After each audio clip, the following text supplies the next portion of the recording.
Back. Yes, Mr. President, thank you. And what confected outrage we've just heard from a failed Shadow Minister for Defence.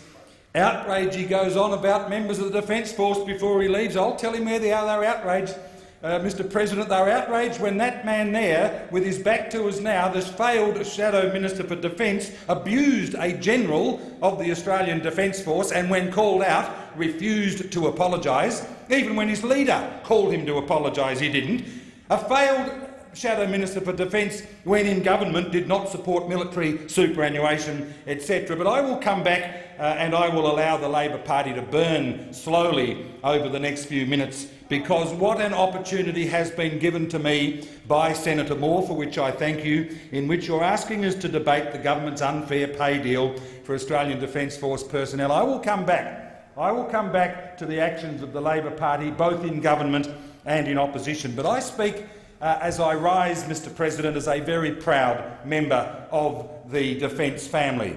Myself, a very modest junior officer years ago, but the father of a combat officer who fought with distinction as a lieutenant in Iraq, and then equally with distinction as a captain in Afghanistan. And I can assure you, as I can assure Senator Moore and those on the opposite side, that I did have and remain have a very, very keen interest in aspects associated with Defence Force remuneration, etc. But because there has been so much confected confusion about rates and what people actually enjoy, or the service facilities that they get, Mr. President, I thought there would be some value in the wider community understanding exactly what our Defence Force do receive, and I will be the first one to say that I think they thoroughly deserve it. On top of a base pay, which is around about $45,000 for someone who's been 12 months in the service, going up, of course, to a higher remuneration in the higher ranks. Each person in the service, the ADF uniformed personnel, receive a service allowance of some $13,118 per annum. On top of that, if they're in the field under fairly harsh conditions, they get a further $57 a day, or if they're in reasonably generous camp conditions, $33.50, and at the same time, for every 10 days in the field, another day's leave. Mr. President, our uniformed personnel also get a uniform maintenance allowance. Those of them in the north of the country, for instance Darwin, Townsville, across the north in the Pilbara, receive a district allowance of some $280 a fortnight.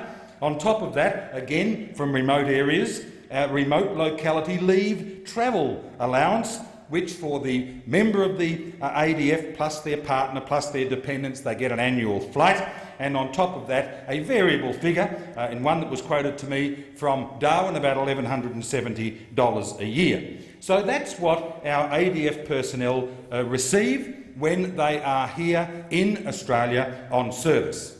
If I can, Mr. President, now go to the conditions that our service personnel have when they are overseas, deployed overseas, because it's important that the wider community have this understanding, and I repeat my comment, I believe they richly deserve it. First of all, they continue to receive all of those payments to which I referred: base pay, service allowance, field allowance, uniform allowance.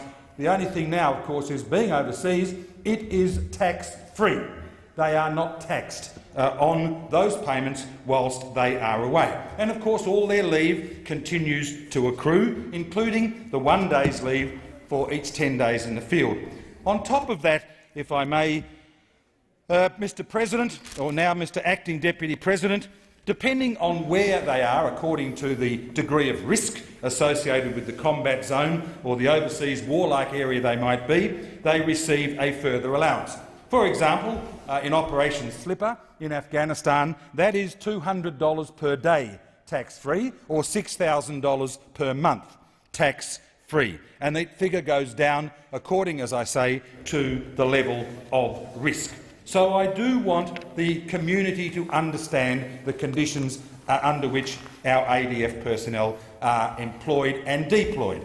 Of course, those in the Special Forces get a higher allowance, again of about $40,000 a year. Those on submarines get another allowance of about $17,000. If you are at sea, you get an allowance of $11,000, and if you're a member of a boarding party, for example in the Timor Sea at the moment, you get $63 a day. Paratroopers, of course, are paid another daily rate, as are others associated with deep diving or whatever activities. So the point that I'd want to make, as indeed the Deputy Chief of the Defence Forces made, Acting Deputy President, is that our forces are at least the first, second or third most highly paid military personnel in the world. So we will not listen to the nonsense that's being peddled by Senator Conroy on behalf of the Labor Party in terms of the role of our ADF, or indeed the respect with which the coalition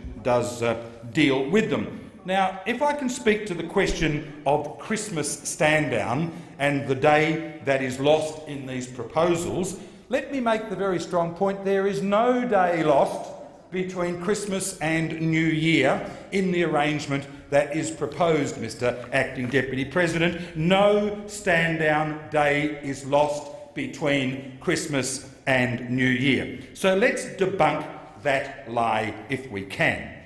Let me now turn to the circumstance associated with the now Labor opposition. This is an opposition which went into government in 2007 with this country with a $20 billion surplus and indeed no net debt. We had $50 billion in the bank earning interest. Where are we on the middle of September 2013? We had a debt galloping towards $600 billion, a debt we are repaying, Mr Acting Deputy President, $1,000 million every month, borrowing that money, not to repay the debt, not to try and pay down deficit, not to try and ensure that we have got adequate funds for ADF and for other people. We're borrowing that $1 billion a month to pay the interest on a debt that the Labor then government accrued. And to come in here and start talking, as Senator Conroy did, about the sorts of levels that the Labor government were able to offer to anybody at a time when they enjoyed such a surplus, and having left us with the degree of deficit and debt they have, and indeed Senator Conroy, the architect of so much